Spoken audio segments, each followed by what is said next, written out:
আসসালামু আলাইকুম। তো শিক্ষার্থী বন্ধুরা, আজকে আমরা সমাধান করব নবম দশম শ্রেণীর হিসাব বিজ্ঞান বইয়ের নবম অধ্যায়ে র আমিলের অনুশীলনীর 3 নং প্রশ্নটি। 3 নম্বর প্রশ্ন কি বলছে? মেসার সালেহ হ্যান্ড কোম্পানি এর হিসাবরক্ষক কর্তৃক প্রস্তুতকৃত র আমিলটিতে কিছু অসামঞ্জস্য পরিলক্ষিত হয়। এই ত্রুটিপূর্ণ র আমিলটি নিচে প্রদত্ত হলো। র আমিল 31 ডিসেম্বর 2017। বুঝতে পারছো? তার কোন নম্বরে কি বলছে? মেসার সালেহান কোম্পানির মূলধন জাতীয় প্রাপ্তির পরিমাণ নির্ণয় করো। খ উপযুক্ত তথ্যের আলোকে মুনাফা জাতীয় ব্যয়ের পরিমাণ নিরূপণ করো, তাই না? আর গত বলছে উদ্দীপকের আলোকে মেসার সালেহান কোম্পানির একটি শুদ্ধ আমিল প্রস্তুত করো। আমিল চাইছে কত নম্বরে গিয়ে? গ নম্বরে। প্রথমে মেসার সালেহান কোম্পানির মূলধন জাতীয় প্রাপ্তি পরিমাণ চাইছে। হ্যাঁ, এটা কত নম্বর অনুসারে? 3 নং। প্রথমে আমরা বিবরণ টাকা দুটা কলাম দিলাম, বিবরণ টাকা, তাই না? কি বলছে? ক নম্বরে মেসার সালেহান কোম্পানির মূলধন জাতীয় প্রাপ্তি পরিমাণ নির্ণয় করো। মূলধন জাতীয় প্রাপ্তি কটা দেখো তো? মূলধন জাতীয় প্রাপ্তি একটা আছে কি, কোথায় গেল? গৃহীত ঋণ। আর একটা কি? মূলধন। ঋণ যে গ্রহণ করছে ওটা মূলধন হিসেবে পাইছে না? আর একটা তো সরাসরি মূলধন লিখেই আছে। এই দুটো মূলধন জাতীয় প্রাপ্তি না? আর কোনটা আছে? না। গৃহীত ঋণ কত টাকা? 13,000 টাকা না? কেন যায় না? এটা তো আবার দিছে উল্টো পাল্টা দেওয়া আমি দেখুন। তাহলে মূলধন হচ্ছে 67,000 আর গৃহীত ঋণ 13,000। গৃহীত ঋণ কত? 13,000। মূলধন 67,000। মোট কত হইল? 80,000 না? মোট কি মূলধন হচ্ছে প্রাপ্তি, মোট মূলধন জাতীয় প্রাপ্তি, তাই না? খ নম্বর কি বলছে? উপযুক্ত তথ্যের আলোকে মুনাফা জাতীয় ব্যয়ের পরিমাণ নিরূপণ করো। তাহলে কি এখানে কোন উত্তর?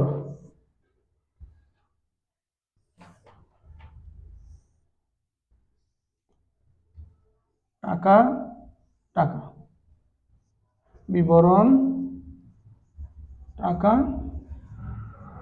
টাকা। উপরে লিখবে মুনাফা জাতীয় ব্যয় পরিমাণ নির্ণয়। এখানে উপরে লিখবে মূলধন জাতীয় প্রাপ্তি পরিমাণ নির্ণয়। আমরা লিখলাম না? উপযুক্ত তথ্যের আলোকে মুনাফা জাতীয় ব্যয়ের পরিমাণ নিরূপণ করো। মুনাফা জাতীয় ব্যয়, তাই না? প্রথমে কি আসবে? প্রারম্ভিক মজুত পণ্য।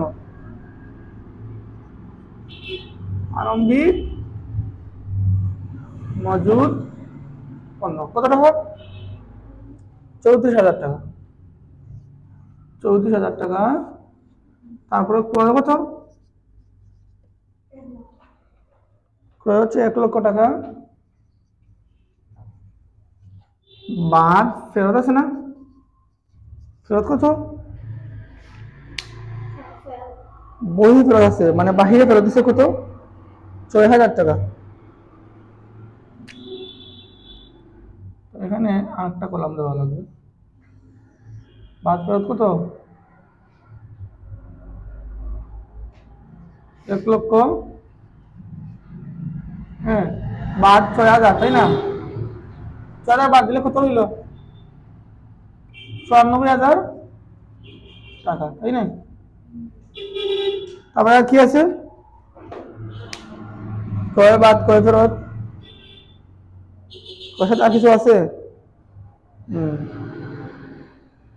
আর কি আছে ক্রয়ের সাথে? কি সমস্যা না, ফেরত লিখবো। প্রারম্ভিক নতুন ক্রয় বা আন্তর্জাতিক জাহাজ, হ্যাঁ জাহাজ ভাড়া যোগ হবে না? হ্যাঁ, জাহাজ ভাড়া কত? জাহাজ ভাড়া দেখো তো সুদা কত? সুদা নিলে 5,000 টাকা। আর সমানের উৎপন্ন আছে? সমান উৎপন্ন আছে? প্রারম্ভিক উৎপন্ন নাই, তাহলে কি হইতো? এখানে বাদ দিত। প্রারম্ভিক উৎপন্ন ক্রয় বাদ ফেরত, আর জাহাজ ভাড়া কোথায় লাগছে? ঠিক আছে না?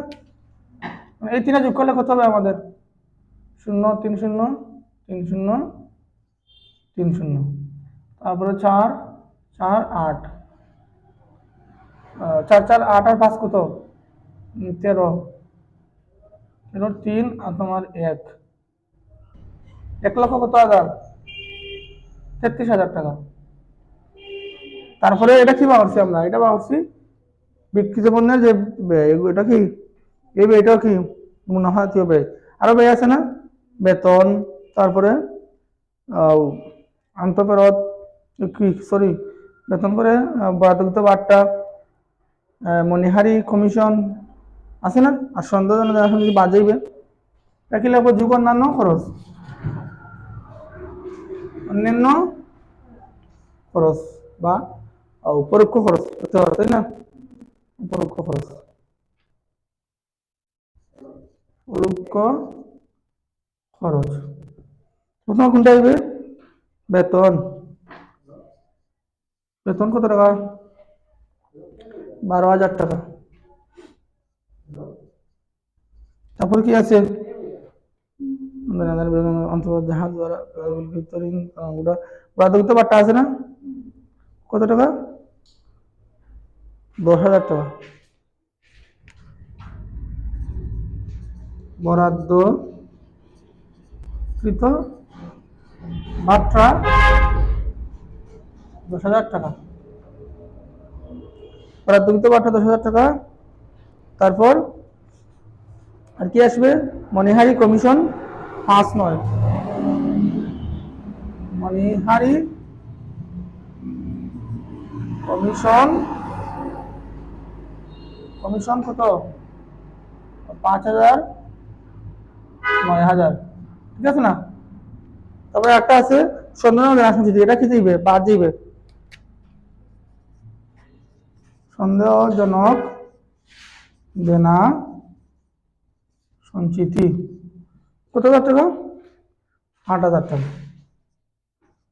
এটা হবে বাদ দিবে কত? কত হয়েছে? এই চারটা যোগ করবে আর 8,000 বাদ দিবে, কত হইবে? 28,000 টাকা। 28,000 টাকা। এখানে আমরা কি লিখছিলাম? যোগ অন্যান্য পরোক্ষ খরচ। তো এটা পরোক্ষ খরচ কি মুনাফাতীয় ব্যয়, মুনাফাতীয় ব্যয় বলছে না? হ্যাঁ, এটাও কি? এগুলো মুনাফাতীয় ব্যয়। তাই আমরা যোগ লিখছি না, অন্যান্য খরচ যোগ করবো, সমস্যা নাই, তুমি না দিয়ে লিখতে পারো। তো যোগ করলে 1,61,000 টাকা, তাই না? 1,61,000 টাকা। দেখি মুনাফাতীয় ব্যয়, মোট মুনাফা জাতীয় ব্যয়, মোট মুনাফাতে ব্যয় নয়, এটা উপরেও লিখবা, বুঝতে পারছো? মোট মুনাফাতে ব্যয় কত পাইছি? 1,61,000 টাকা। বলি তো গণবার কি করবো? আমিল, তাই না? উদ্যোগের আলোকে মেসার সালেহান কোম্পানির একটি সুদের আমিল প্রস্তুত করো, তাই না? সুদের আমিল প্রস্তুত করো। টাকা ডেবিটে ক্রেডিট টাকা, তারপরে কি একটা কি এটাই অবশ্য না, কোথায় পৃষ্ঠা, তারপরে এখানে কর্মিক নাম। আরে আমি করবো মেসার সালেহান কোম্পানি, উপরে লিখবা মেসার সালেহ এন্ড কোম্পানি লিখবা কি, তারপরে 31 ডিসেম্বর 2017 আমিল করতেছি না, মিল কমিক নং, হ্যাঁ বিবরণ বা হিসাবের নাম বা শিরোনাম, মানে কি খতিয়ান স্টার, ডেবিট টাকা, ক্রেডিট টাকা। কমিক 1 নম্বরে কি লিখবো? প্রথমে কি আসবে? প্রারম্ভিক মূল্য উৎপন্ন আছে না? কমিক 1 প্রারম্ভিক মজুদ পণ্য। তো প্রারম্ভিক মজুদ পণ্য একটি কি, সবগুলো আগে লিখে ফেলি। 2 নম্বরে কি আসবে? ক্রয়। 3 নম্বরে কি আছে? বেতন, পাওনাদার, দেনাদার। বেতন, পাওনাদার 4 নম্বরে। 5 নম্বরে কি? দেনাদার। 6 কি? দেনাদার। পরে ব্যাংক জমা উদ্বৃত্ত আন্ত ফেরত, জাহাজ ভাড়া। ব্যাংক জমার উদ্বৃত্ত সাথে কি? আন্ত ফেরত, আটা কি? জাহাজ ভাড়া। ঠিক আছে না? জাহাজ ভাড়া। আটা হচ্ছে জাহাজ ভাড়া নয় কি? প্রদেয় বিল, দশে গৃহীত ঋণ, দালান কোটা। প্রদেয় বিল, গৃহীত ঋণ, তারপরে কি আছে? দালান কোটা না? দালান কোটা। দালান কোটা। কি হইল? 9, 10, 11। গৃহীত ঋণ, দালান কোটা। পরে কি আসবে? বরাদ্দকৃত বাট্টা, মূলধন বিক্রয়। বরাদ্দকৃত ভাট্টা, তারপরে কি? মূলধন, তারপরে বিক্রয়। 12, 13, 14। তারপরে কি আছে? বহি ফেরত, ফোন নাম্বার না, বহি ফেরত মনিহারি কমিশন। বহি ফেরত মনিহারি কমিশন। মনিহারি কমিশন। সন্দেহজনক দেনা সংস্কৃতি, সন্দেহজনক দেনা সঞ্চিতি, তাই না? 15, 16, 17, 18। 18টা আছে না? এখন বলতো প্রারম্ভিক মজুদ পণ্য একটা কি? প্রারম্ভিক মজুদ পণ্য একটা কি? ব্যয়। তো ব্যয় হইলে আমরা কোন দিকে জানি? আমি আমরা শিখাইছিলাম সম্পদ প্লাস কি? ব্যয়। এই দুইটা সমীকরণের এপাশে কোন দিক কোথায় বসে? ডেবিট দিকে। আর দায় প্লাস মালিকানা সত্ত্ব। মালিকানা সত্ত্ব কোন দিকে বসে? ক্রেডিট দিকে, তাই না? তো মালিকানা সত্ত্ব তোমাদের কি আছে? আয় আছে, প্লাস কি আছে? মূলধন আছে, তাই না? যদি সম্পদ আর ব্যয় দেখো এখানে, তো ডেবিট হবে কখন? সম্পদ আর ব্যয় যদি বাড়ে তখন হবে ডেবিট। আর যদি উল্টাটা হয়, সম্পদ কমলো ব্যয় কমলো, তাহলে কি হবে? ক্রেডিট হবে স্বাভাবিকভাবে। দায় আর মালিকানা তো কি লিখছি? ক্রেডিট। মানে যখন এগুলা বাড়বে তখন ক্রেডিট হবে। আর যদি উল্টাটা হয়, এগুলা কমে, তাহলে তো ডেবিট হবে উল্টাটা। বুঝতে পারছো? সম্পদ আর ব্যয় ডেবিট মানে কি? যখন ওগুলা বাড়বে তখন না ডেবিট, তাই না?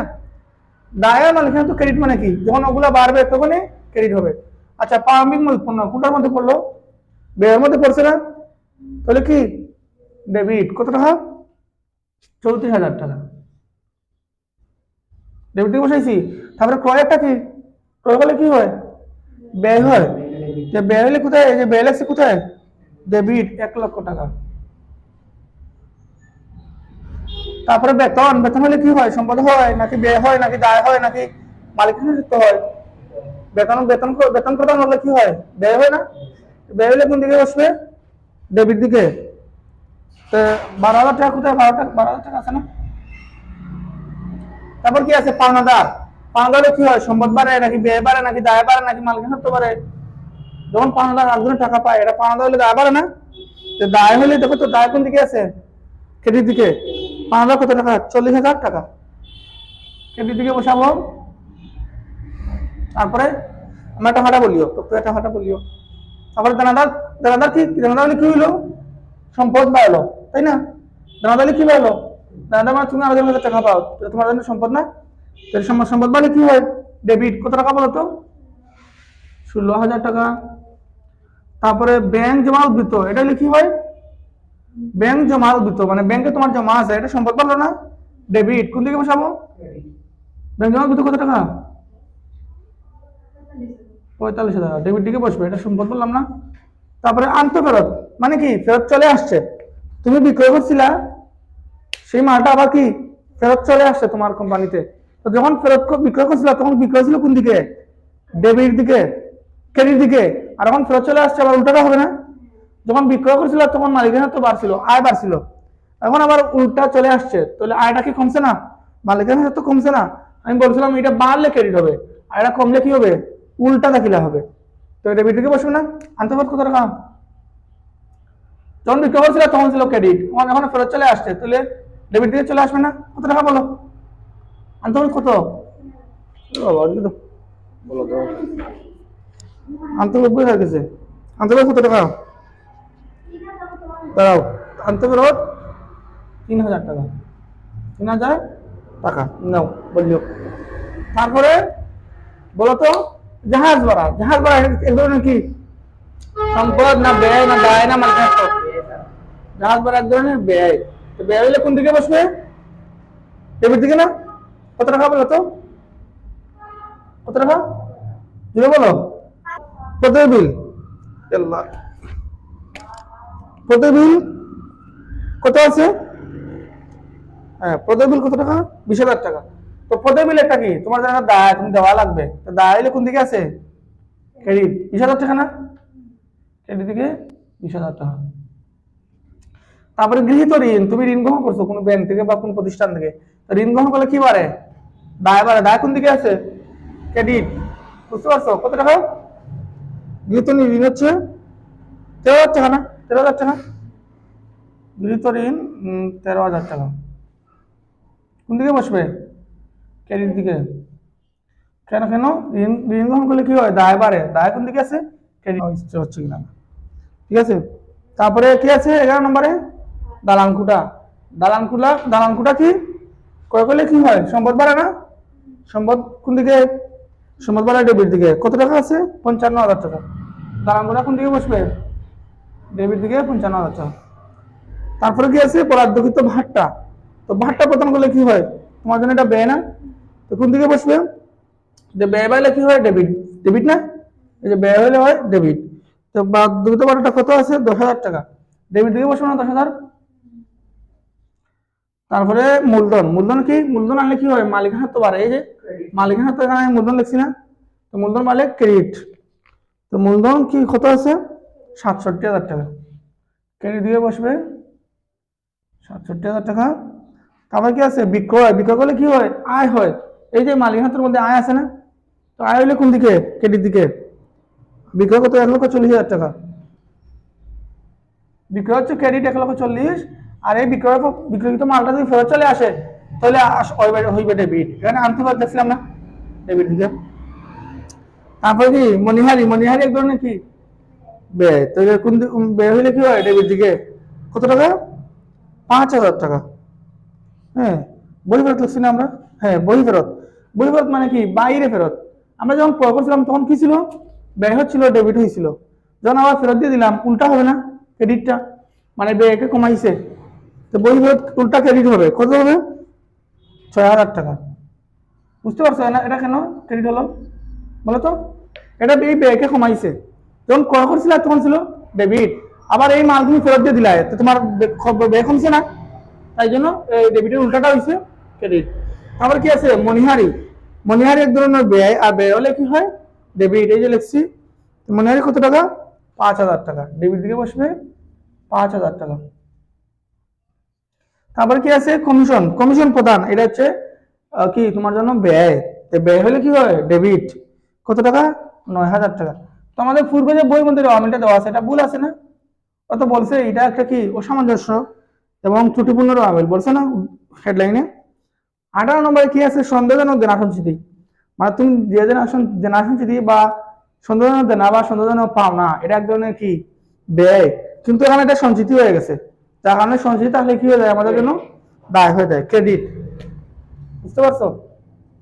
8,000 টাকা ক্রেডিট আছে না? ক্রেডিট আছে না 8,000 টাকা? এখন দুইবার যোগ করো তো, যোগ করো কত হয়? 2,94,000 যোগ করো, দুটো যোগ করো, দুটো যোগ করো। 2,94,000 হবে নিশ্চয়ই, 2,94,000, 2,94,000। বুঝতে পারছো? এটা হচ্ছে আমাদের সংশোধিত র মিল। সবাই বুঝতে পারছো?